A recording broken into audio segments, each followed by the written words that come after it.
Dressed only in a nightgown, in the complete darkness of night, a young woman runs desperately through the forest. Her breathing is frantic. The uneven ground causes her to stumble and fall.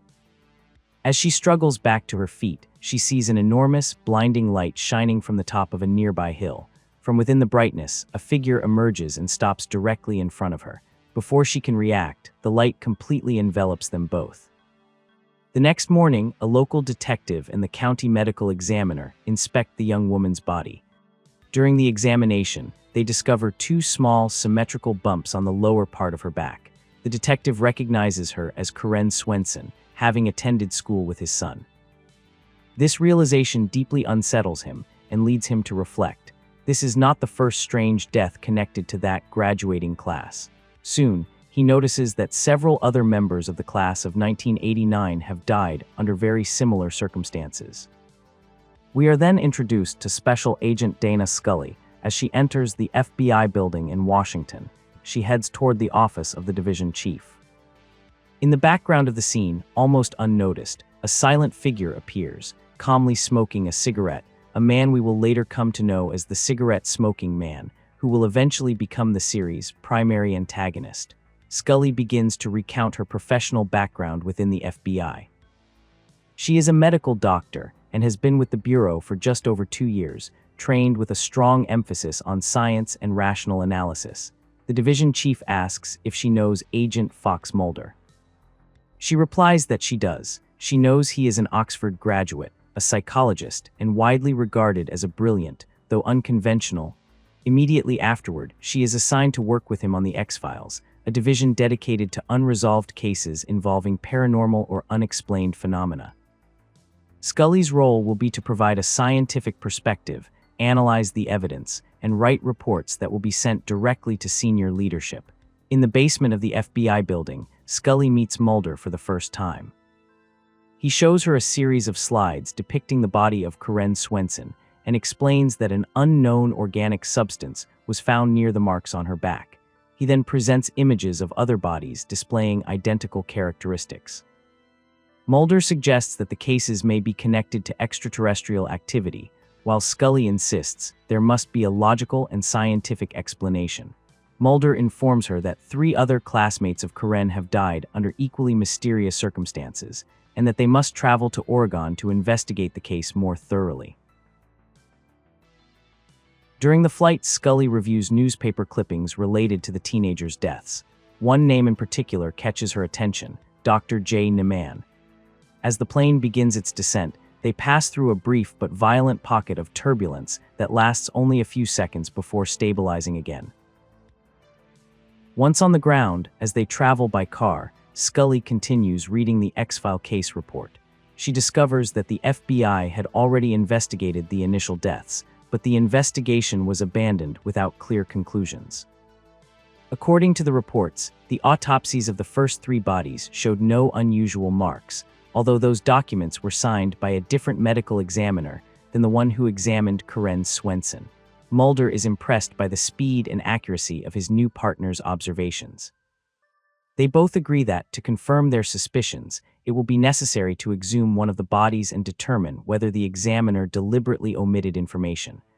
Suddenly, the car stops for no apparent reason. The radio turns on by itself, emitting a sharp, unsettling sound. While Scully watches in confusion, Mulder steps out of the vehicle and spray paints a large red X onto the asphalt, marking the exact location. The agents eventually arrive at the cemetery and begin discussing the preparations for the exhumation. The situation is abruptly interrupted when a pickup truck arrives and the county medical examiner, J. Neiman, the same man who performed the autopsies on the first 3 victims, aggressively steps out. Furious, he demands that they stop the procedure, arguing that they do not have authorization to disturb the graves. Neiman reveals that he and his family had just returned from vacation, which is why he did not perform the autopsy on Karen Swenson. He interprets the FBI's presence as a direct accusation against his work, feeling personally targeted as a suspect. Finally, and after insistence from his daughter, he leaves the site. Mulder and Scully proceed with the exhumation of Ray Soames, the 3rd victim in the case. A crane lifts the coffin, but one of the straps snaps, causing the casket to fall and roll several meters downhill. The impact partially breaks it open. When they examine the interior, they discover a dried, mummified body. At first glance, the corpse does not appear to be human. They decide to transport it for further analysis.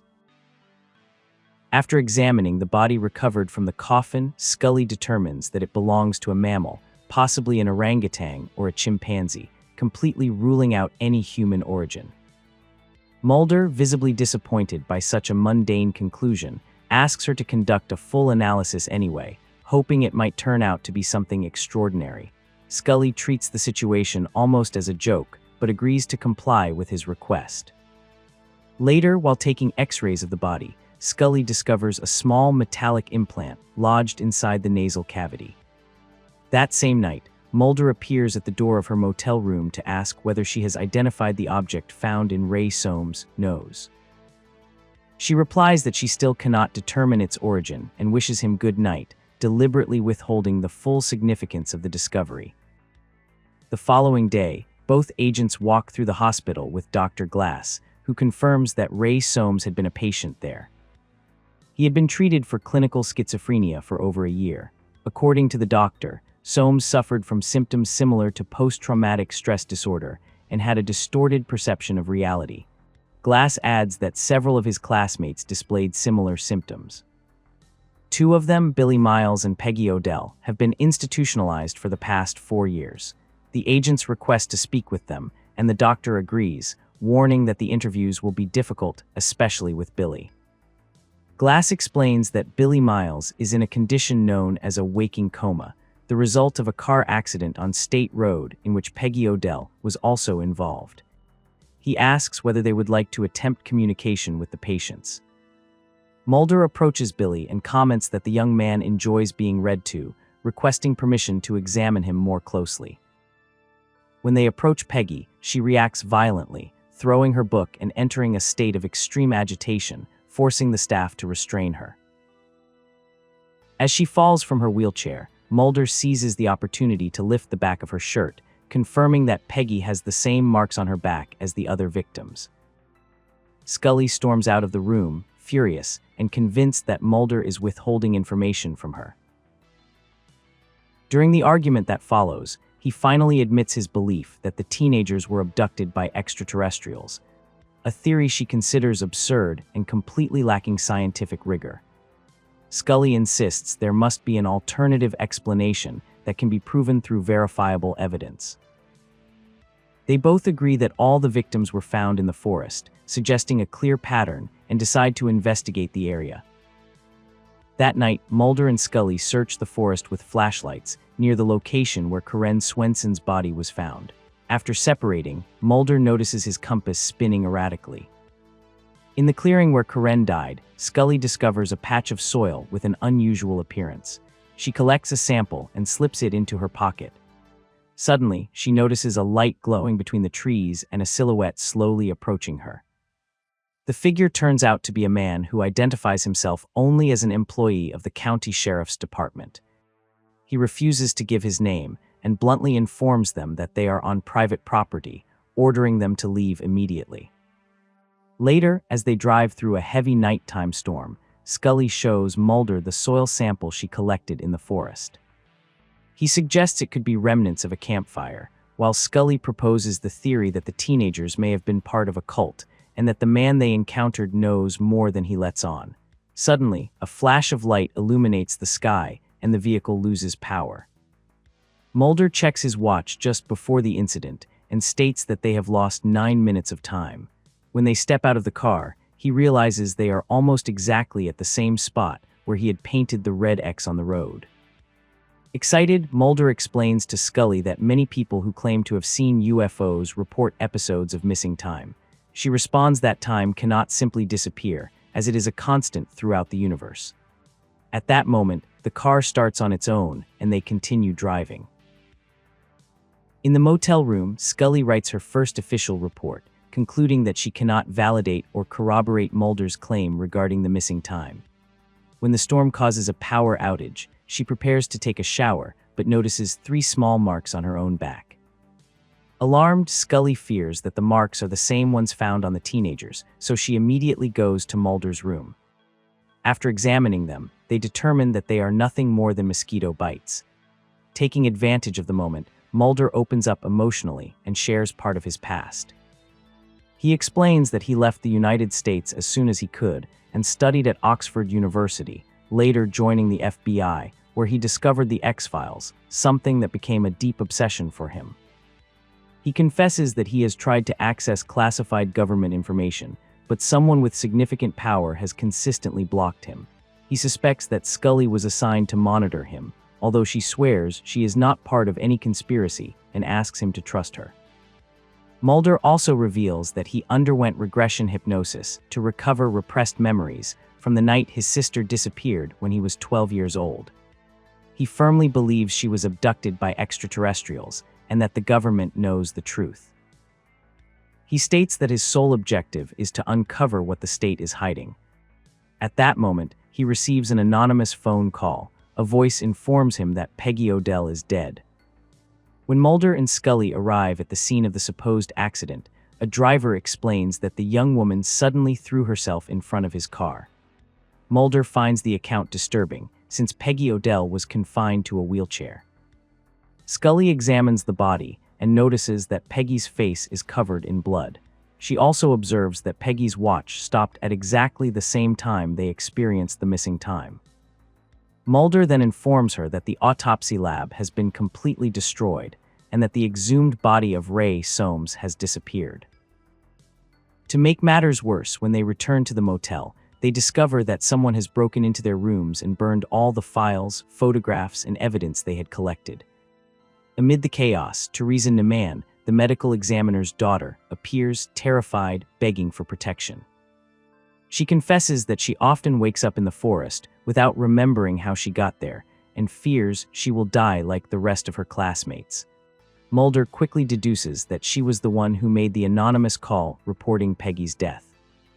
Theresa admits that her father is covering up information and reveals that she also has the same marks on her back as the other victims. Suddenly, her nose begins to bleed. At that moment, her father, Jay Neiman, arrives, accompanied by the man who had chased them out of the forest earlier. Mulder and Scully realize he is Detective Miles, Billy Miles' father. The two men forcibly take Theresa away. Scully believes that the medical examiner and the detective know the identity of the killer and are responsible for both the destruction of the laboratory and the fire at the motel.